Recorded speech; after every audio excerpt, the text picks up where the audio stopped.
Hey students, welcome to this my channel Mr. Physics Hacker।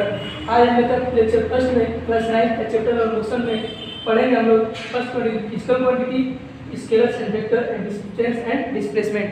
आज के lecture में हम इस तीनों टॉपिक के बारे में डिस्कस करेंगे। फर्स्ट हम लोग फिजिक्स में कुछ फिजिकल क्वांटिटी के बारे में पढ़ते हैं। Some physical quantity. फिजिक्स में हमारे पास फिजिकल क्वांटिटी दो प्रकार की होती है। फर्स्ट क्वांटिटी जो होती है वो होती है स्केलर क्वांटिटी एंड दूसरा वेक्टर क्वांटिटी।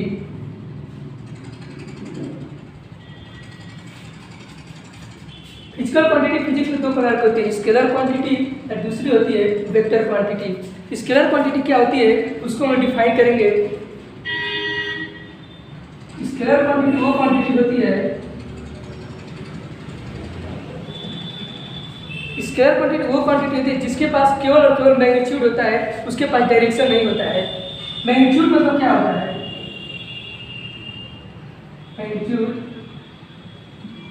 मैग्नीट्यूड मतलब होता है प्योर नंबर। मैग्नीट्यूड क्या डिफाइन करता है? Pure number. जैसे मान लेते हैं हमारे पास स्पीड होता है मीटर पर सेकेंड। अगर कोई मान लो हमारे पास कोई ऑब्जेक्ट है, मान लेते हैं हमारे पास कोई ऑब्जेक्ट बस है, बस जो है इस रोड पे 5 मीटर पर सेकेंड की स्पीड से चल रही है। तो ये 5 जो है ये दिखा रहा है 5 की, ये इस ऑब्जेक्ट का क्या है? मैग्नीट्यूड है। यानी मैग्नीट्यूड डिफाइन करता है ओनली प्योर नंबर। मैग्नीट्यूड क्या होता है? मैग्नीट्यूड या प्योर ऑफ नंबर। तो अब हम लोग देखते हैं स्केलर क्वांटिटी क्या होती है।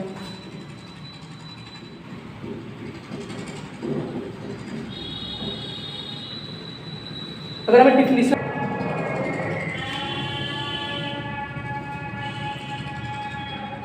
स्केलर क्वांटिटी, अब हम पढ़ेंगे स्केलर क्वांटिटी क्या होती है। स्केलर क्वांटिटी डिफाइंड है are those physical quantity which has only magnitude but no direction. Physics में वो फिजिकल क्वांटिटी जिसके पास केवल और केवल मैग्नीट्यूड हो पर डायरेक्शन की बात इसमें हम लोग नहीं करेंगे। स्केलर क्वांटिटी खुद कहता है कि ऐसी फिजिकल क्वांटिटी में जैसे मास, टाइम, स्पीड, एनर्जी, चार्ज, इस क्वांटिटी के पास केवल और केवल मैग्नीट्यूड होता है क्योंकि डायरेक्शन नहीं होता है। और यहाँ पर जैसे हम देख सकते हैं स्पीड की बात करते हैं। सपोज कर लेते हैं हमारे पास ये एक कोई अब बस ही मान लेते हैं हमारे पास ये बस है, जो बस इस रोड पे क्या हो रही है? चल रही है। तो बस की स्पीड चलना चाहते हैं कि एग्जैक्ट बस किस स्पीड से चलना चाहते हैं, तो मान लेते हैं कि बस 20 मीटर पर सेकंड की रफ्तार से इस रोड पे चल रही है। तो 20 क्या दिखा रहा है? उसका 20 दिखा रहा है कि उसका एक्चुअल मैग्नीट्यूड है। हम पहले ही बताए कि मैग्नीट्यूड का मतलब क्या होता है? नंबर। तो 20 जो है केवल और केवल प्योर एक नंबर है। 20 मीटर पर सेकंड ये डिफाइन कर रहा है कि बस जो है 20 मीटर पर सेकंड की रफ्तार से इस रोड पे चल रही है। वही तो दिखा रहा है कि ऐसी फिजिकल क्वांटिटी जिसके पास केवल और केवल मैग्नीट्यूड हो। ये देख रहे हैं बस 20 मीटर पर सेकंड की रफ्तार चल रहा है, तो लिखेंगे स्पीड जो है क्या है? हमारा स्केलर क्वांटिटी है। तो स्केलर क्वांटिटी डिफाइन करता है कि उसके पास केवल मैग्नीट्यूड होना चाहिए, डायरेक्शन नहीं होना चाहिए। अब दूसरी क्वांटिटी की हम लोग बात करते हैं, वो क्वांटिटी है हमारी वेक्टर क्वांटिटी। अब हम देखेंगे वेक्टर क्वांटिटी क्या होती है। वेक्टर क्वांटिटी वो क्वांटिटी है, फिजिक्स में बहुत सारे फिजिकल क्वांटिटी है, उन क्वांटिटी में से ऐसी क्वांटिटीज के बारे में बात करेंगे जिसके पास मैग्नीट्यूड हो और मैग्नीट्यूड के साथ साथ डायरेक्शन का होना भी जरूरी है। ऐसी क्वांटिटी को हम लोग कहेंगे वेक्टर क्वांटिटी।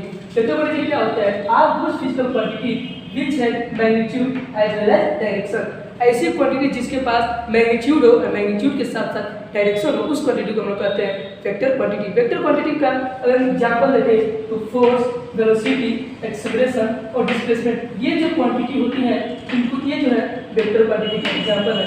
सपोज कर लेते हैं हमारे पास, मान लेते हैं ये कोई ऑब्जेक्ट है, हमारे पास क्या है? कोई ऑब्जेक्ट है।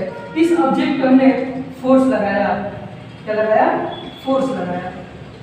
ऑब्जेक्ट पे जब हमने फोर्स लगाया तो ऑब्जेक्ट कुछ डिस्प्लेस हो गई। हम ये नहीं जानते कि ऑब्जेक्ट किस डायरेक्शन में डिस्प्लेस हो गई। अगर हम यहाँ से फोर्स लगाएं तो डाउनवर्ड की तरफ डिस्प्लेस करेगी, अगर इधर की तरफ फोर्स लगाएं तो फॉरवर्ड डायरेक्शन में डिस्प्लेस करेगी। यानी कि इसका डायरेक्शन जो है फोर्स पे डिपेंड कर रहा है कि अगर हम फोर्स किस डायरेक्शन में लगाए उस डायरेक्शन में ऑब्जेक्ट का डिस्प्लेसमेंट हो। देखिए जब फोर्स इधर की तरफ फॉरवर्ड डायरेक्शन में लगाए तो ऑब्जेक्ट फॉरवर्ड डायरेक्शन में डिस्प्लेस होगी, और फोर्स अगर हम डाउनवर्ड लगाते हैं तो ऑब्जेक्ट का डिस्प्लेसमेंट जो है नीचे की तरफ होगा। यानी ये क्वांटिटी जो है फोर्स क्या दिखा रहा है, फोर्स जो है डायरेक्शन बता रहा है, इस ऑब्जेक्ट किस डायरेक्शन में मूव करेगा। इसीलिए इसके पास फिजिकल क्वांटिटी जो है फोर्स जो है हमारी वेक्टर क्वांटिटी है। अब हम देखते हैं, सपोज कर लेते हैं कि मान लेते हैं हमारे पास कोई दूसरी ऑब्जेक्ट जो है, इस पे हमने ऊपर की तरफ फोर्स लगाया तो ऑब्जेक्ट ऊपर की तरफ, यानी कि दिखा रहा है कि हमें जिस डायरेक्शन में फोर्स लगाएंगे उसी डायरेक्शन में ऑब्जेक्ट का डिस्प्लेसमेंट होगा। यानी कि फोर्स जो है कौन सी क्वांटिटी, वेक्टर क्वांटिटी, क्योंकि ये डायरेक्शन को बता रही है। अब हम देखेंगे रिप्रेजेंटेशन ऑफ वेक्टर, वेक्टर को कैसे रिप्रेजेंट करते हैं। फिजिक्स में वेक्टर से बहुत क्वांटिटी होती है, जैसे हम पिछले बताया हमने आपको, वेक्टर में force, acceleration, displacement, these are the physical quantity which is represented in vector quantity। अब हम देखेंगे रिप्रेजेंटेशन ऑफ वेक्टर, वेक्टर को कैसे रिप्रेजेंट करते हैं।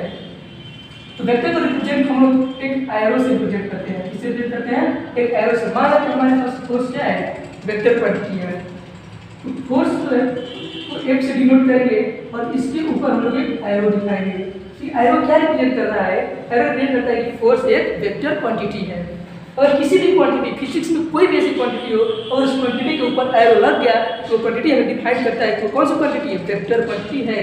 क्यों, क्योंकि एरो में दिखा रहा है कि इस फॉरवर्ड डायरेक्शन में क्या हो रहा है, फोर्स लग रहा है।